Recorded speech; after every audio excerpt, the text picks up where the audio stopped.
This is ACOFAE.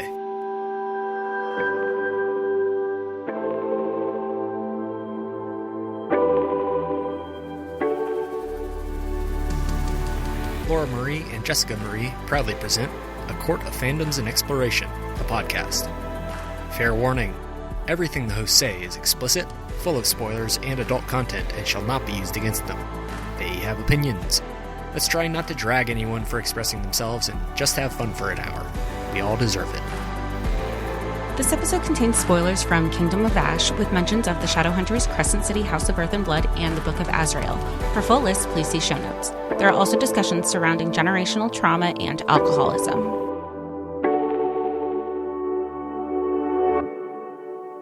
Everybody, and welcome to A Court of Fandoms and Exploration, your weekly deep dive into the YA literature and fandoms that we love. I'm Laura Marie. And I'm Jessica Marie. And today we are discussing All of Us Villains by Amanda Foody and Christine Lynn Herman. This is book 1 of 2, yes? Yep, it's a confirmed duology with the second book, All of Our Demise, which will be out later this year. Awesome. This book is called All of Us Villains. Jess, do you think that these kids are villains? No, not at all. I feel like it's a Diana situation from the Book of Azrael when they were just trying to be like, oh, here's the female villain. And I'm like, she's not a villain. It's circumstantial. And that's exactly what this is. Like, everybody's really just trying to survive based on the environment that they were brought up in and the curses. I mean, it's not just one thing. And I wouldn't even say that they're morally gray. They're literally trying to survive. Yeah, I agree with you completely. I do not think that these 7 kids, I'm saying kids.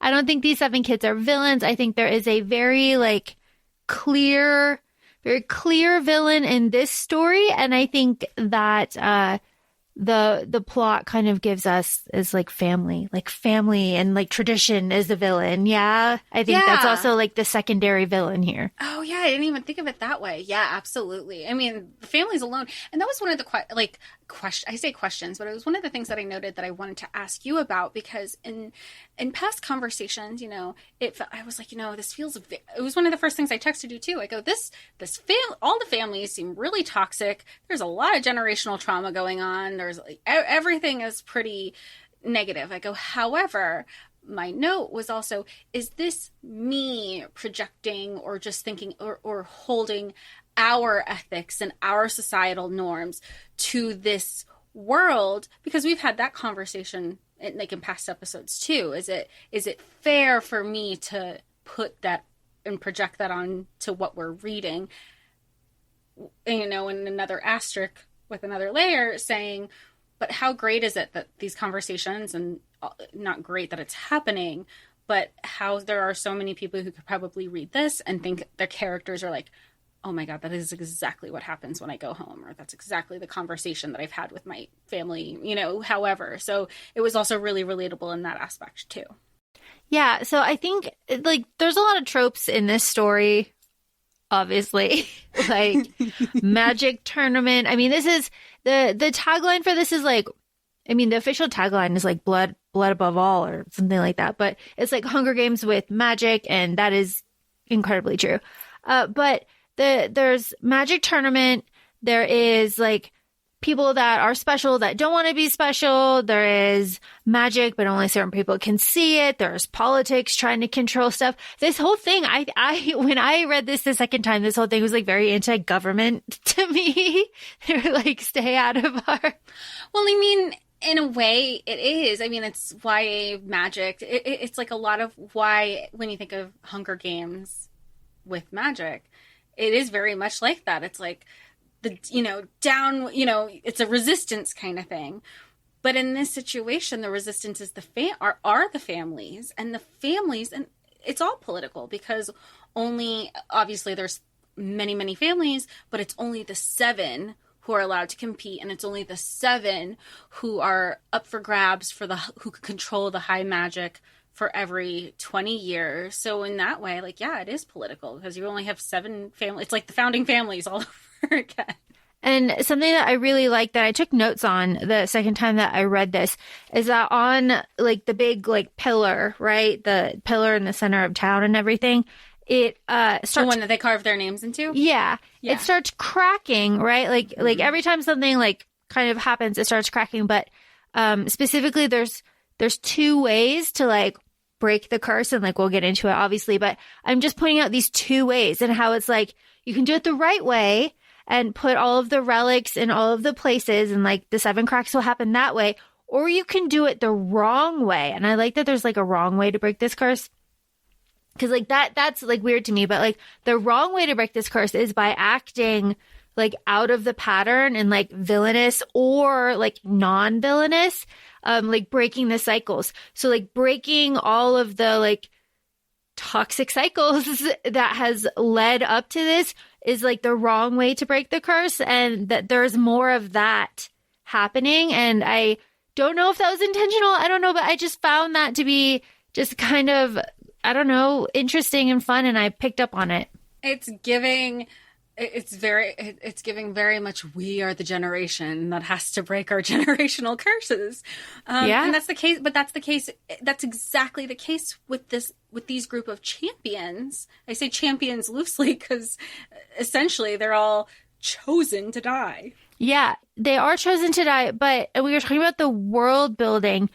I really didn't enjoy this world building. Did you? Like, it just felt, I don't know. I mean, it's a confirmed duology. I don't know if I was going into it expecting something else. I mean, all I knew was the unofficial tagline.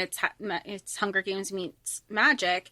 And it kind of reminded me of the Triwizard Tournament too, because you have like designated people.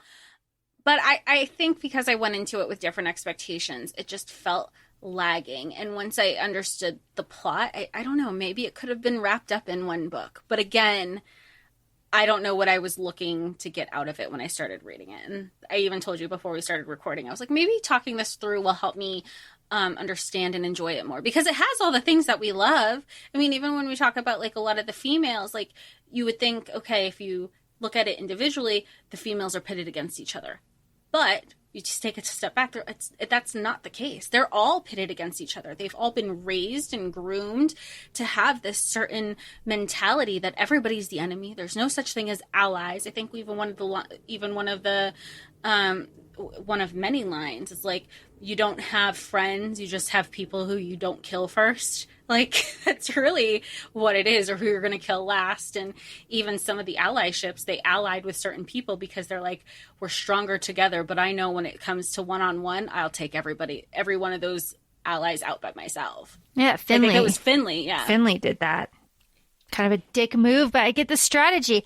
I'll say up front, I enjoyed this book. I've read this twice. I'll say 2.5 because I went back and kind of like did bookmarks and like a little bit of notes and stuff. But I enjoyed this book in the same way that I enjoyed A Deadly Education. Not talking about the controversy around it, just like the actual plot of the book, like a dark Harry Potter kind of situation.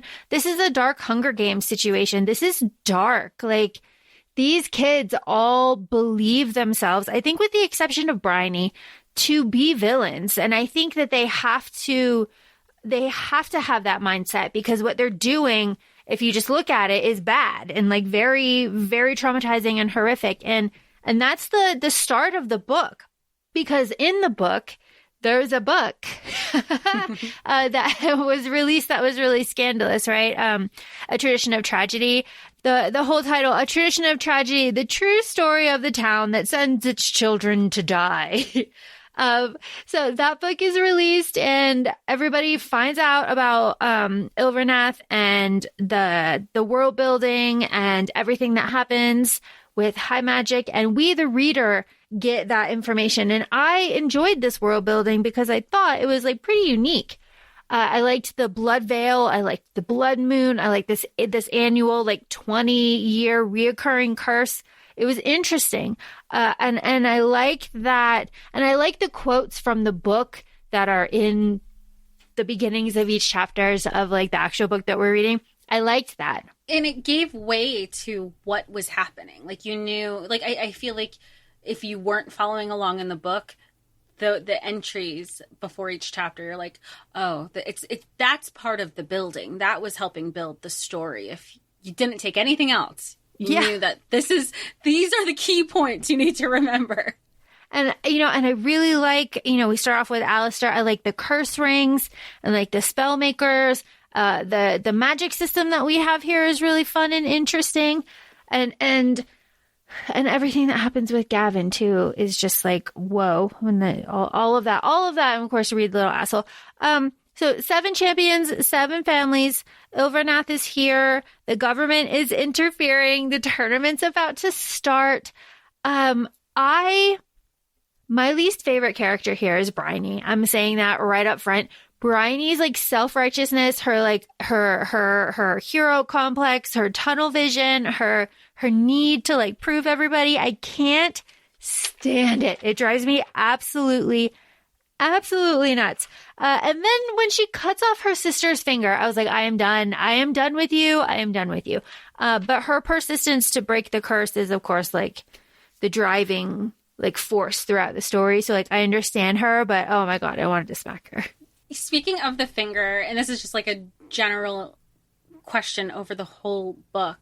I know you're not a fan of like gruesome details with, when it comes to, I don't want to say slaughter or murder. It's weird. But when it comes to violence, like you read the Poppy War in the first book and you're done with it. Or if you're reading war scenes, you're like, war. I'm just going to glance over this and I'm going to move on. How did you feel with this book? Because there was an opened rib cage at some point. Eleanor, maybe? This doesn't bother me. This did not bother me because this is magic.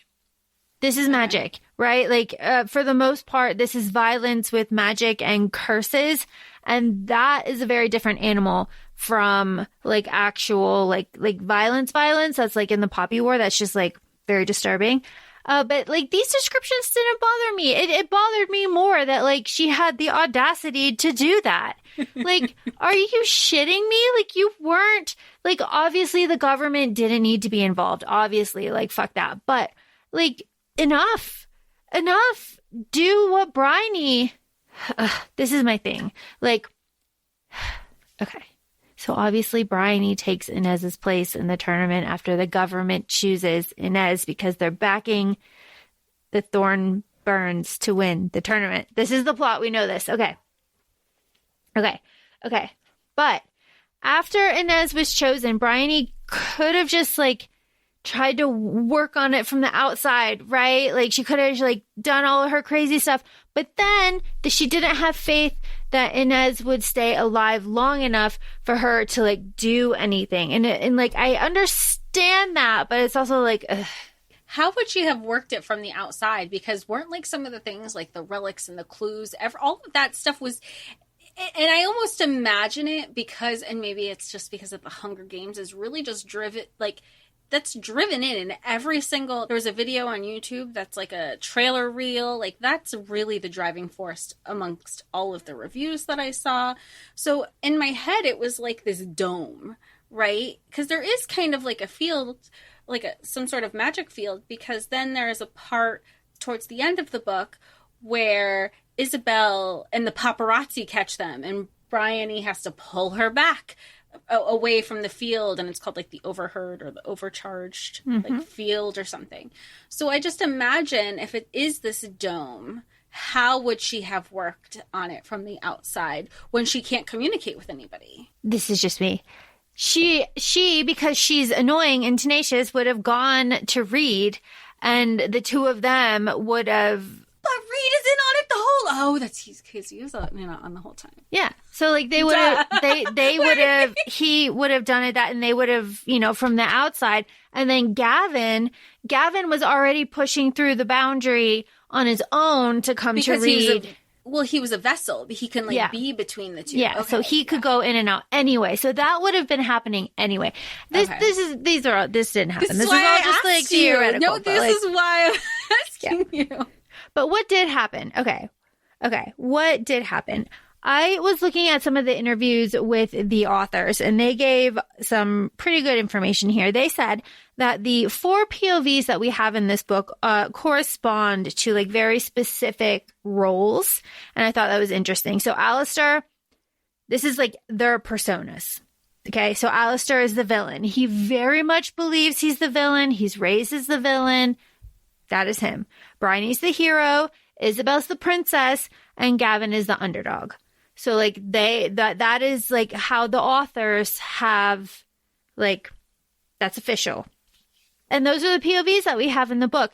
I was least interested in Gavin's POV. I just did not care about anything that he did. Like, after his tattoo and after we figured out, like, what he has to do, he was just, like, so sad. And everything that he did was, like, kind of sad that by the time everybody, I say everybody, like, everybody alive, came to the castle and they were, like, teasing him and, like, making fun of, like, the gaudy castle and stuff, like, I felt so bad for him. I just did not want to be in his POV. Like, I don't want to be sad and, like, weird and, like, feeling awkward about it. Like, that is just not the vibe. So I did not like Gavin's POV, but he is very much an underdog. His family sucks. Like, oh my gosh. Out of all the families, Jess, who sucks the most? Who do you think? I feel really bad for Isabel. I really do. I mean, you have, and maybe it's just like, it's kind of semi-relatable too. Like, she's these two parents, they're divorced, they're using her as a pawn. Then when she finally is able to speak up for herself, they guilt her into how, it's that, how dare you?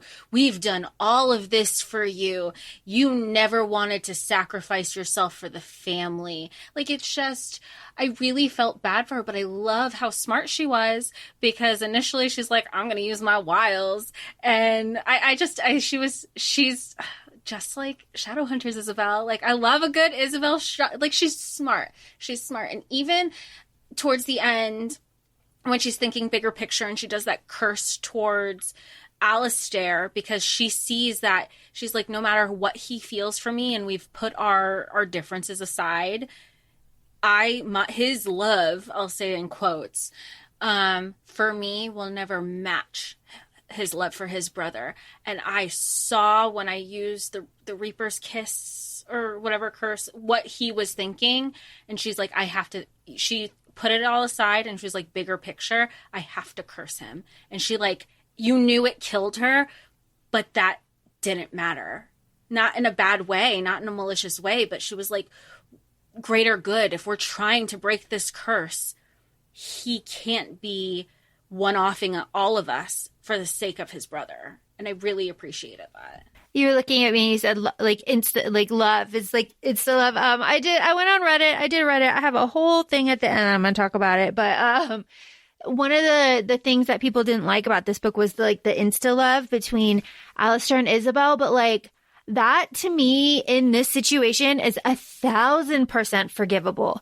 1,000% forgivable, because, like, yeah, they were in that cave by themselves, they say, for like 2 weeks. Yeah, I feel like it was longer, because sometimes when there were conversations, it would be like another week passed by. And it could be because I was in a different POV. So what could have been, like, every time another week was added, I was just thinking. But still, they're the only two people with each other. It's like, there's a magnifying glass and it's extreme circumstances. Yeah, life and death. And it's the first time that they were like, once they realized, we're like, let's put the negativity aside, they're seeing past my flaws that everybody externally has only harped on. I'm not like, I love insta love, but I don't mind it. Like, it made sense here. They're also kids. I say kids. They're young adults. That makes sense. It's extreme this whole book is extreme circumstances. Yeah, the whole thing is extreme circumstances. So, like, the criticism that, like, the insta love was annoying, like, no, that is not a problem to me. Not at all. Because, like, there was an instant, you want to say insta love, there was, like, an instant attraction when Isabel and Alistair first meet in the bar. So, like, and that was before she even knew that he was the chosen champion, even though internally from the Lowe family it was. And everybody just knew about her because, Bryony told the press a year and a half ago or whatever. So she was just favored by the media and favored by the government. So everybody already knew who she was, not to her choice. Yeah, like all this stuff. I'm looking at my notes for her, and it's just like, she's annoying, chosen, cuts off fingers, leaks Isabel's names, annoying, glory. She's just not my favorite. She's just not my favorite. Well, okay. So you know how sometimes you can be frustrated, not just you personally, but I think it's a general you, when you have somebody who makes a mistake, and then it's like, okay, you'll learn from the mistake. But then they keep making the same mistake. And that's what I feel like Bryony is. She keeps doing the same thing. And Isabel is like, what is your deal? Like, you're doing it all over again, but you're giving yourself a different reason to justify the same thing that you keep doing.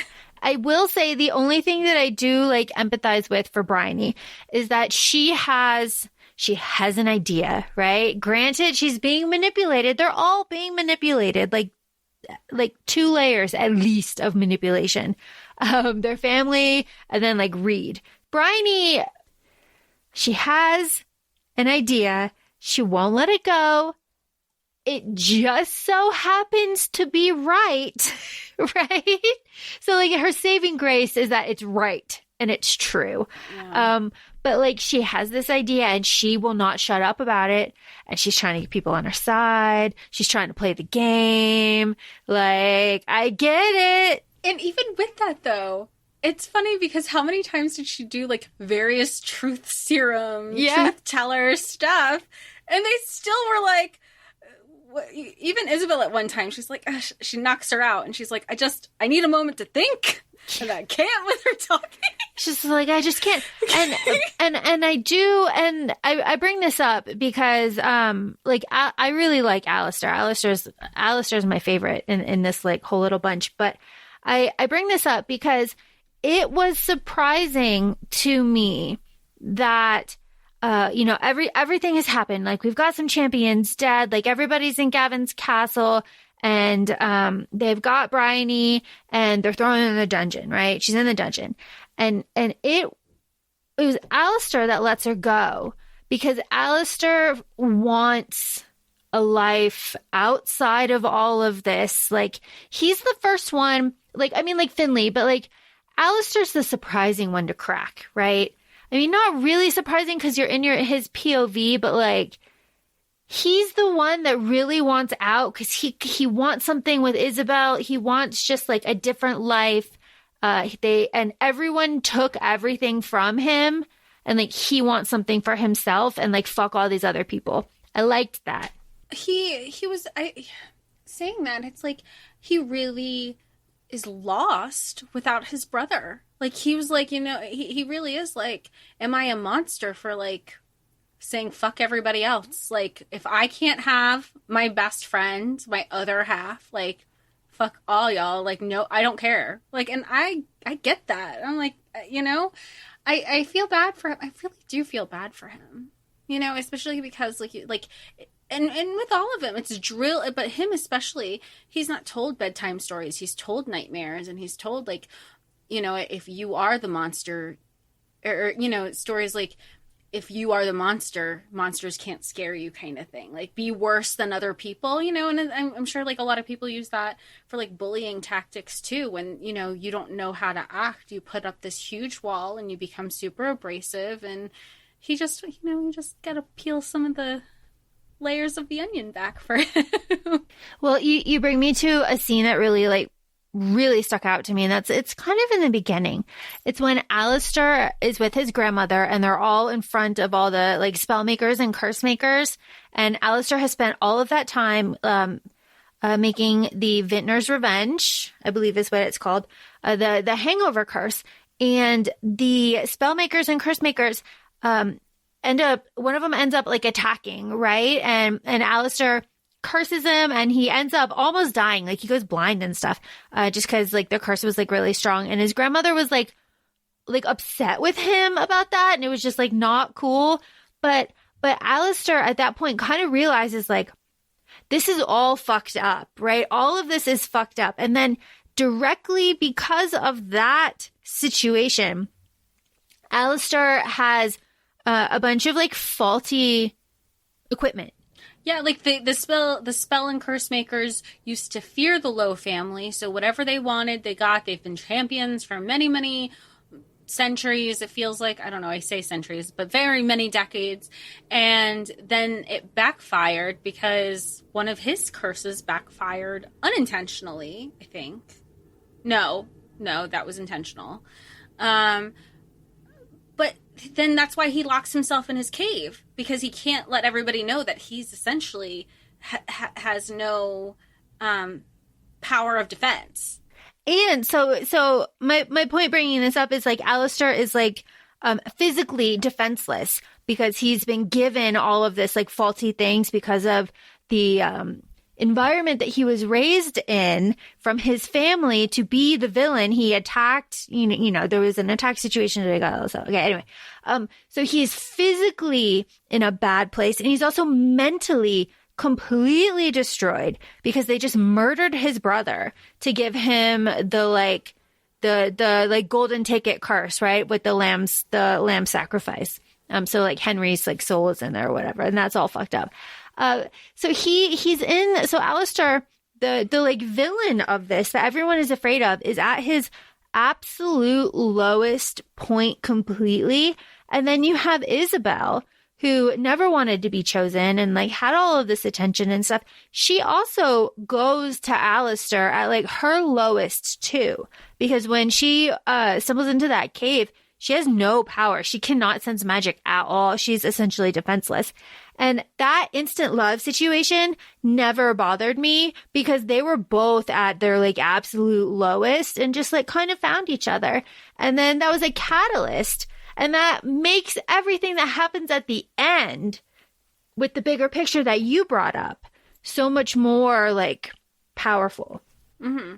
I like their story. I like their arc. I'm interested to see where and how it goes, how it ends, because who knows with some of the curses. I mean, we're not going to go down theories because it doesn't matter. But like, for all we know, this one curse that they're trying to break with the 7 families and the 7 relics and all the things, that could also mean it breaks all the other curses that are inside. Again, theory doesn't make sense to theorize because we don't know, and the book's coming out soon. So whatever will be, will be. But it'll be interesting to see how that unfolds, because it makes sense why it was instant love for that to happen. I mean, they were already attracted to each other to begin with. Exactly. And Inez has contacted Bryony, right? Inez has contacted Bryony. Inez is like working on something. Inez has like a badass like iron like finger and like glove situation. So like that is all happening too. And that just like sets up the second book here. But I want to talk about Reed. I really want to talk about Reed McTavish because I wrote down all of the shady shit that he did to kind of set all of this up. What did you think about Reed? Did you suspect him like right off the bat?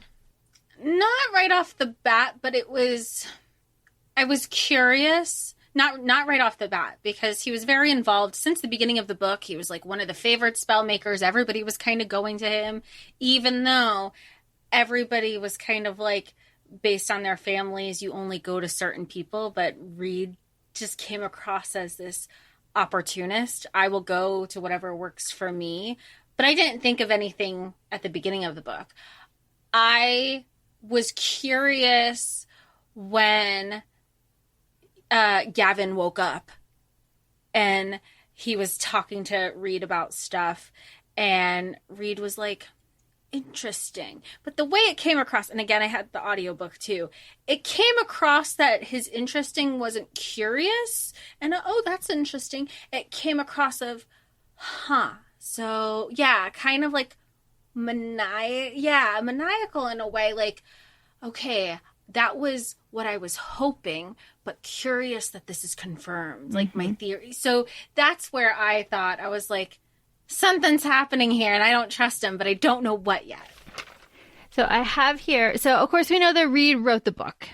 Reed wrote the book. We know this. He says it. He confirmed. He wrote the book.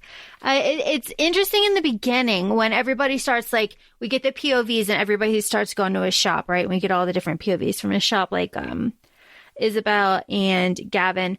But the shop is messy. You know, there's a spell on the back. It's like this whole thing. And then Reed looks a certain way, whatever. But he says like his father died. And it's like a dig to Isabel. He's like, well, you were at the funeral, like just a little dig to Isabel. But like that spell shop and that family have been like, there forever. And that they were one of the families and spell makers that knew about the curse. So when everyone is saying like, oh, who wrote the book? It had to have been an insider. That little throwaway line in the beginning is like, oh yeah. And like this spell maker in particular, like he was one of the original ones that knew. I was like, okay. You're really good at picking up stuff like that. Little throwaway lines. They're fun.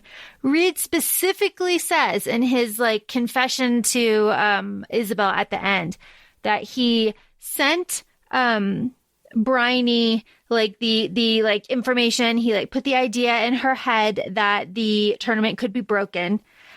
He did what he did to Gavin so that Gavin could become a vessel and use his own life magic to power his spells. And then he told Isabel, well, he led Isabel to go to Alistair because a null and void spell would never have worked to cure Isabel from her not being able to see magic. See magic. I can't remember the name of that spell. But he told her to kind of go to Alistair. So like Reed had at least like 3 fingers in the pie, manipulating everybody out there. Oh, he was a puppeteer. Yes. He was just like with all his little marionettes watching, because especially he can watch. He had his vessel. Yeah, and then including writing the book, getting all of the tourists, getting the government attention, getting everybody in there.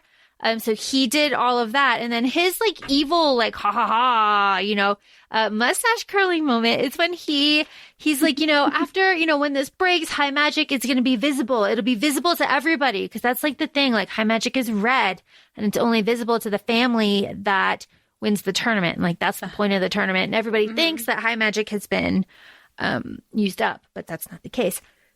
So Reed wants to control high magic. So like he wants to break this curse, break the tournament so high magic can be seen by everybody, but then he wants to control it all. It's like, my man, my dude. Why? But he's not one of the 7 families. So it's like, how can I participate in a way that I ultimately have control? Well, and this goes back to Bryony. Bryony has a line that says, think of all the good. Of course, the government wants the Thornburns to win. Think of all the good that we could do with it. Think of all the good, and that's what everybody always thinks. Well, most everybody, right? Like what I could do with it. I could do so much better than, whoever had it before. If I won the lottery, I deserve the lottery. I would do all this if no, you fucking wouldn't. Yeah. So I mentioned earlier that I went on Reddit for this book. I did. I went on Reddit. I wanted a fucking confirmation that Reed wrote the book because there are some ways that they throw you off about that. The story starts with everybody assuming that Gavin's family, like somebody in Gavin's family wrote it, and they're like, oh, maybe it was his sister. At the wedding that we attended in the beginning, maybe it was her. And then actually later on in one of the excerpts, it says that Isabel McCaslin wrote the book. In one of the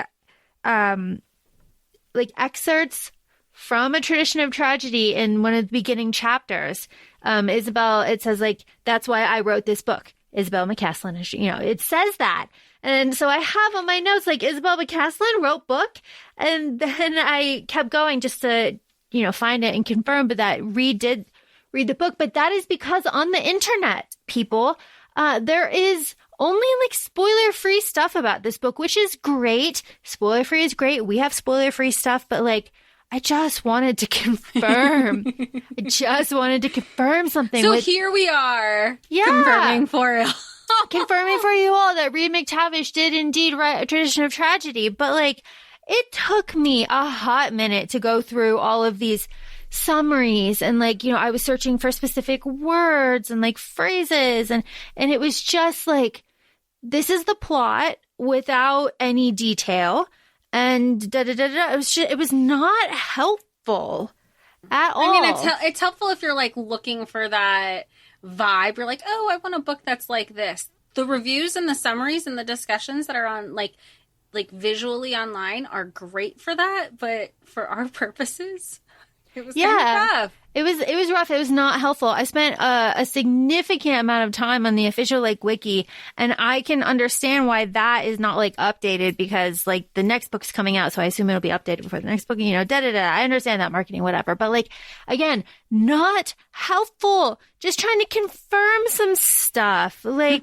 I wanted to confirm that Bryony's sister's name was Inez, and like that wasn't on the wiki. I had to like go and like look for it. It was just like this whole thing. The one thing I could have helped you out with. It was just like this thing. I was like, gosh. So I guess really great for the readers, annoying for us who just want to like fact check stuff. But I think maybe that can go to that this book is a little under the radar. It is not talked about a lot. It was when it first came out, but I feel like not so much anymore. I haven't heard anything, and maybe there will be like an uptick with the second book coming out. And you know how things are. It was like, I mean, maybe this is an extreme example, but there were a lot of people who didn't read the first Crescent City. It came out in March 2020. Perfect timing. Mm-hmm. But then HOSAP was coming out, and a lot of people didn't want to read it right away because they're like, it's a big book, and then we know how you get when you go into a Sarah J. Maas rabbit hole. You just want everything all at once. So maybe that's, the style for this book too, because I could understand. It makes sense. I think if to read this book when it first comes out, and I guess that's the case with a lot of things, and then you have to wait for a release of another one. Like this is definitely one that you would want to pick up right away, because if there's some time, you kind of want to reread, you might want a refresher. And I remember people talking about it, but then I haven't heard anything recently. Yeah, I haven't either, which is a shame because I love the end of this book. And when we're talking about like the online summaries, they all say it ends on a cliffhanger, and it does.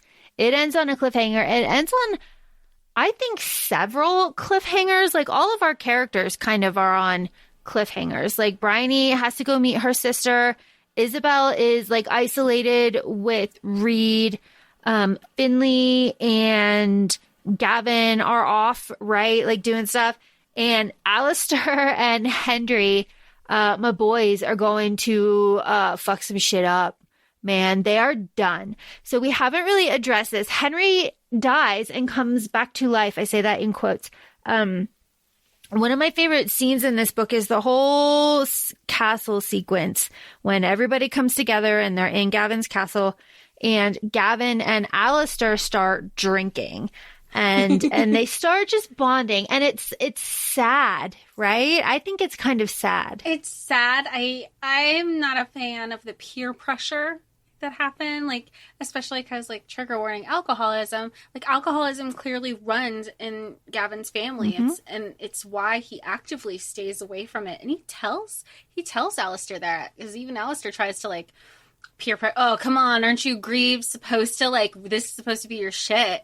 I'm just like drunk all the time, and that's why like this is so much better. And then he's like, no, there's a reason why I don't. It's because of that, And that part I feel bad. Like I feel bad. I don't believe in peer pressure unless you're like, come on, just go. Don't you want to go on the roller coaster? Like peer pressure me into that, not to do something that I'm not comfortable with in a different way. I mean, I guess I wouldn't be comfortable. Back in the day, I wasn't comfortable with roller coasters. Now I'm like, woo. I digress. But I did feel bad because it was just such a deeper thing. It was a deeper thing. And all of that gets us to the pivotal moment that we have here in like the outside courtyard, where both of these boys are just like fall down drunk. They have opened like secrets. They have shared stuff.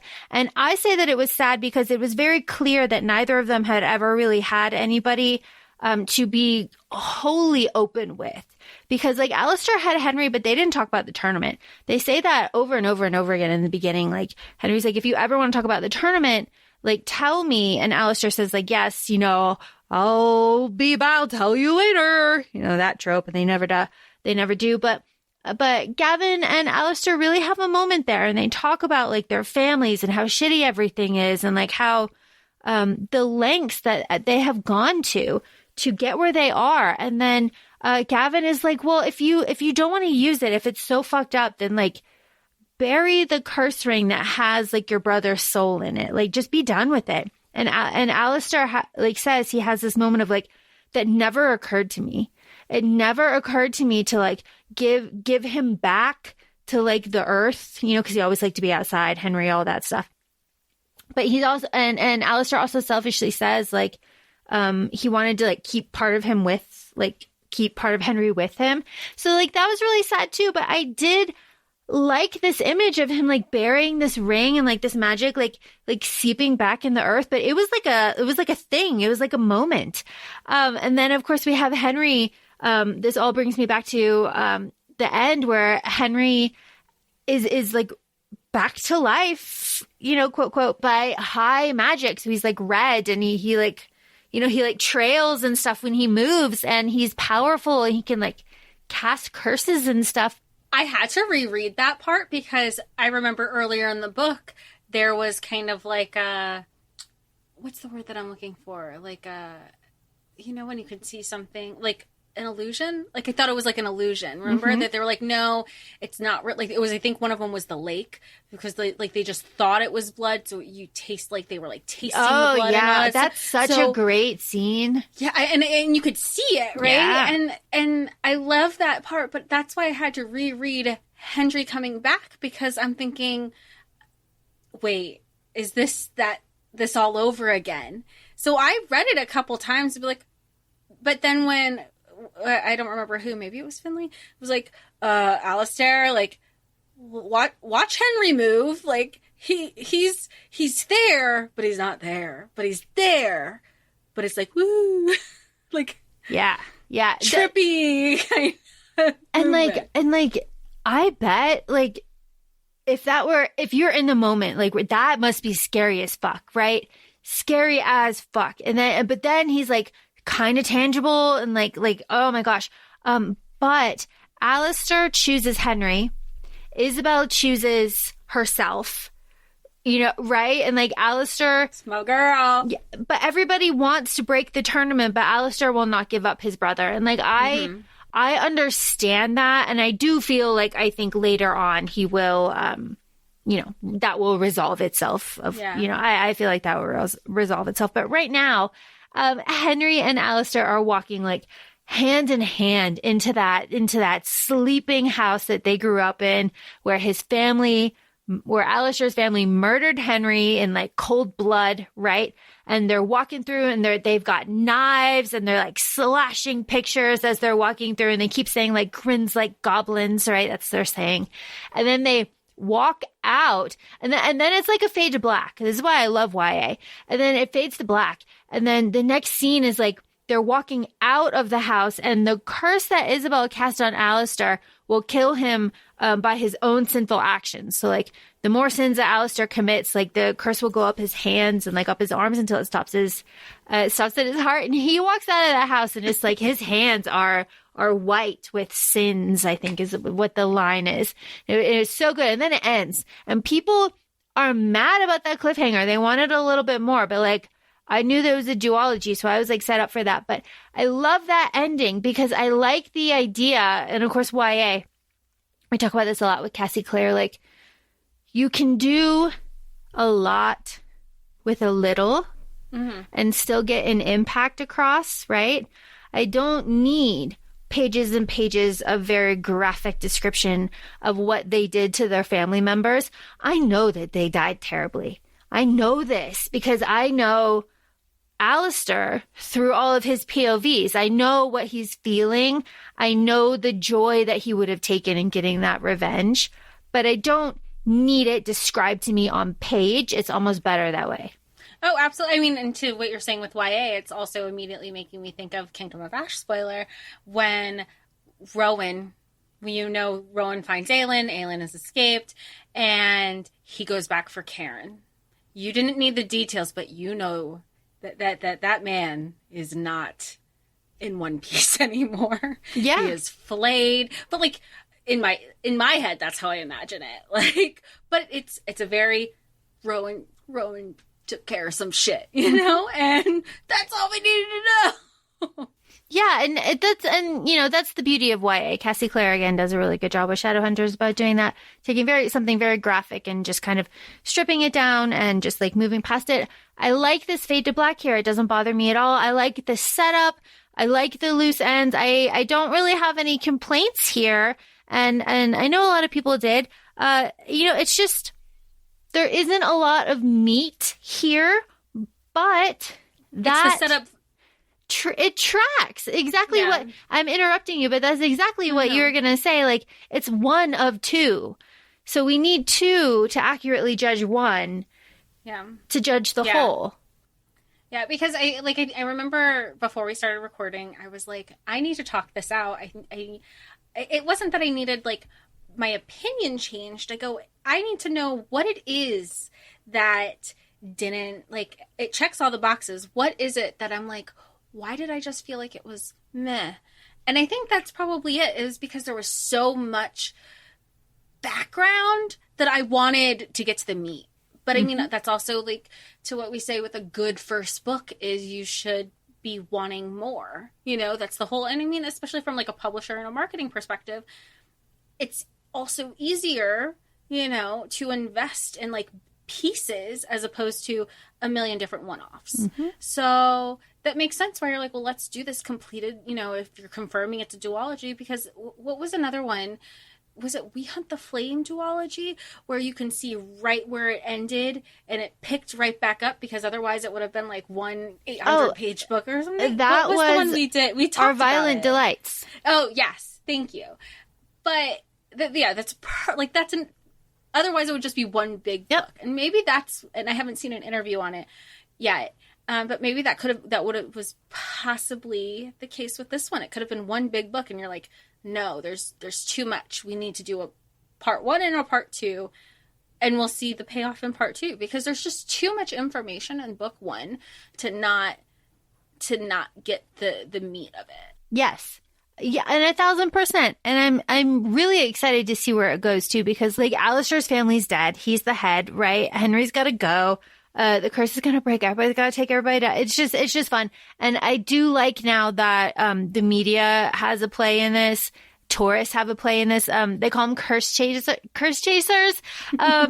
just makes me think of like, ghost facers from Supernatural. Ghost facers. It's just amazing. So I really enjoyed it. I do like this book. Would I pick it up again? No, probably not. I'll remember all the plot points before the second one. Is enjoyable. Would I recommend it? Maybe if you are into this kind of thing.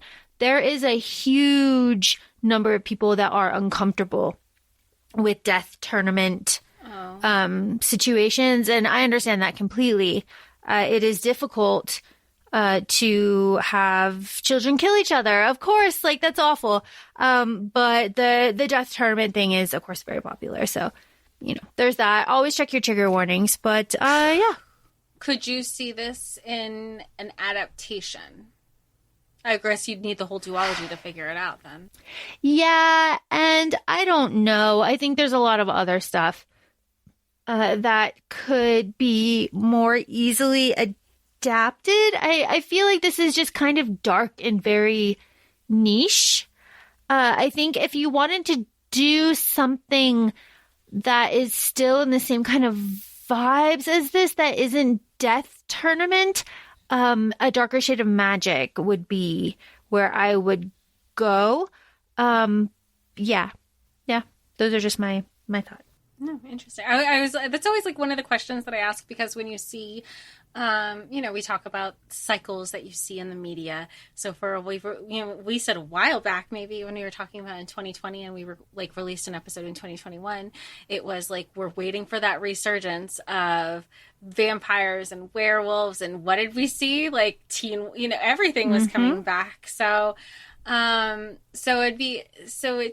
wondering where and when that pickup of YA, like fantasy YA, is going to have its moment, because you're slowly seeing it, especially with the streaming services buying the rights or confirming the rights. I mean, that doesn't mean that it's going to be produced. That doesn't mean that there's going to be follow through. It just means that rights have been secured for that platform with that title, and nobody else can touch it for a certain length of time based on the contract. So thanks for listening. You can follow us on our socials. We're at ACOFAE Podcast on Instagram. We're also both on TikTok, ACOFAE Laura and ACOFAE Jessica.